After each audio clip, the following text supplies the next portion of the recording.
Hey everybody, today we're going to be talking about osteoporosis and osteopenia, the differences between the two, lifestyle factors that play into these, different things that you can do in order to prevent but also to help reverse any of these bone diseases that occur. So let's go ahead and let's dive right into that. So when it comes to osteoporosis versus osteopenia, what osteoporosis means is that the bone is actually degenerating, and so there is less density of the bone, which is troublesome when it comes to your risk factors for breaks or fractures. And so osteopenia means that the bone is actually softening. So that collagen matrix inside of the bone is weakening. It may not have degraded yet to the point where it is detectable on a DEXA scan, but it is something that is very concerning. And when it comes to diagnosing the two, your DEXA scan is typically what you look at in order to confirm whether you do have osteoporosis or osteopenia. And just an example is that we currently have a patient who has been diagnosed with osteoporosis, and when they did their DEXA scan, it confirmed that she had 3 bones that had osteoporosis. Now, she's had multiple surgeries over the last couple of years due to fractures and breaks, and this correlates very heavily to why she's having these issues, and it hasn't been addressed before. And it's something that if you are having frequent fractures or breaks, definitely make sure that you bring this up to your doctor so that they can help come up with a game plan.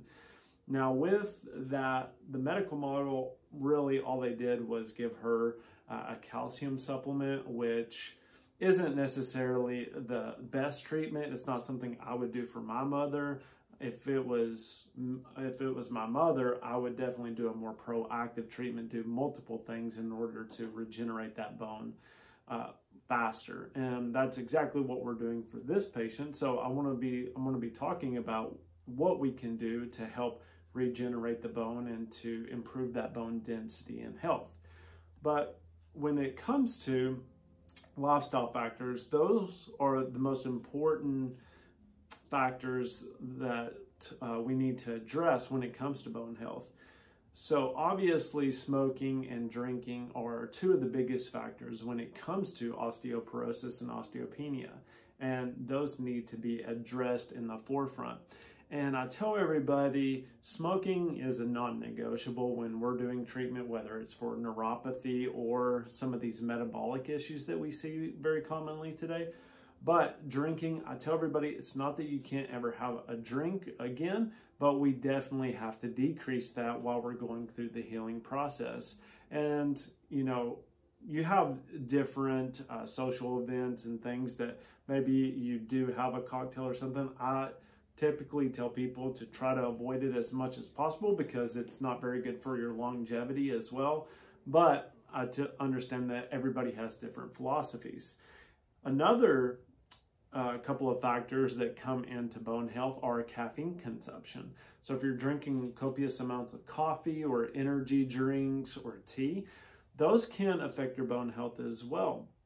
And they do that by making the body more acidic.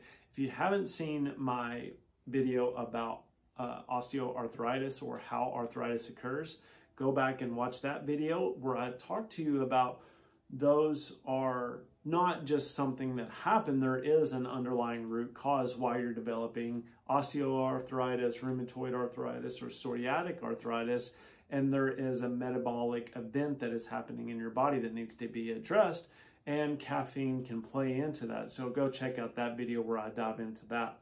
But carbonated drinks are a big factor as well, as they can offset the imbalance in the blood, so you pull calcium out of the bone, which is very similar to what happens with caffeine, and that can lead to the weakening of the bone because calcium is the biggest buffer in your body, and if you're having to constantly pull that out of the bone in order to make up for any type of pH fluctuations, then that leads to osteoporosis and osteopenia.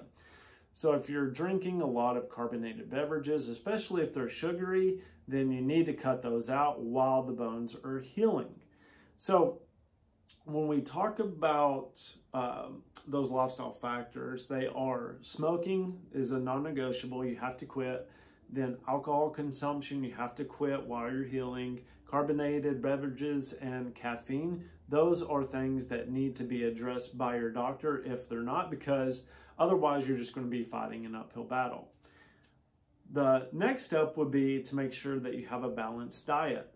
For me, this looks like foods that are high in vitamin D, and you can take vitamin D with K2 to make it more effective, but those are going to be your fatty fish, egg yolks, those, and mushrooms are high in vitamin D as well. So supplementing those into your diet can be extremely valuable to help the healing process go a lot faster to give the bones what they need. Now, the next step is exercise. So I don't recommend, especially if you have any type of osteoporosis or osteopenia in the spine, to do anything where you're loading the spine, or to do any type of jumping exercises where you're landing and putting your whole body weight on, the legs and the low back. You want to do weight bearing, but typically you're holding dumbbells while you're doing it. You're doing body weight squats, you're doing push-ups, you're doing pull-ups, something that doesn't have an external weight load bearing on your shoulders or your back, because those can put you even at a higher risk for injuring yourself, or high impact exercises. You definitely want to avoid those. What we do here in the office, we use a vibration plate along with oxygen to help, one, stimulate that bone growth, because vibration has been shown in many research studies to stimulate the osteoblasts, which will build the bone and help reconstruct that collagen matrix. And going back to supplements with that, just a little caveat here, is that you want to do high amounts of vitamin C. I would say 1,000 to 3,000 milligrams a day. And then you want to do that with collagen as well. Just any type of collagen supplement can work. But those two together will help form that collagen matrix in the bone in order to give it that structural integrity that it needs. So if you have early signs of osteopenia, that's a great way from a supplemental standpoint to do it.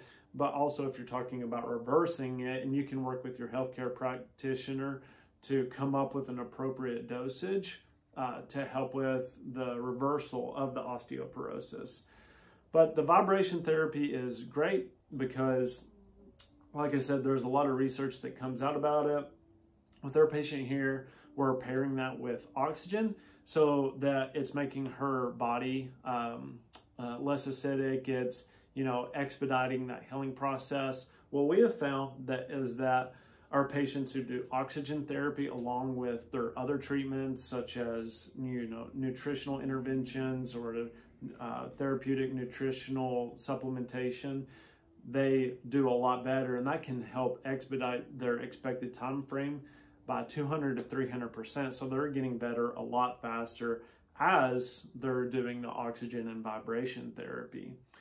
And so you want to try to aim for at least 15 to 30 minutes, 2 to 3 times a week with these strength training exercises. And I would definitely consult, a personal trainer or somebody who has a lot of knowledge about that in order to get the best benefit. Maybe a physical therapist would have a good idea about what you can do. So those are some of the key things that I would say that you need to definitely incorporate into your routine if you're at a high risk for osteopenia or osteoporosis.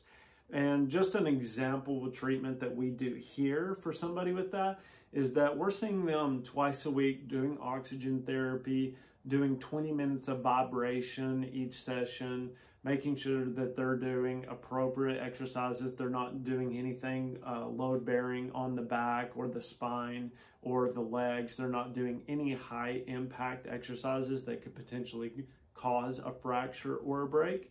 And then we're also catering their diet towards, eating more of these alkaline foods, eating a low acidity diet, cutting out alcohol, cutting out any type of smoking, making sure they're not doing any carbonated beverages, and then reducing their caffeine consumption substantially. And just by doing that with an appropriate time frame and getting the DEXA scan, you should see that those scores improve, and you should see that the osteoporosis is slowly starting to get better. And that's something that you definitely want to make sure that you get taken care of, because if you're aging and getting older, that is one of the scariest risk factors. So I hope you all found this video helpful. Please like, share, and subscribe to my channel for more videos like this. And share it with your family or friends, anybody that you know that could find this information useful. There's free resources in the description. Please comment with any questions that you have. And I hope you all have a wonderful day. All right, everybody. Bye-bye.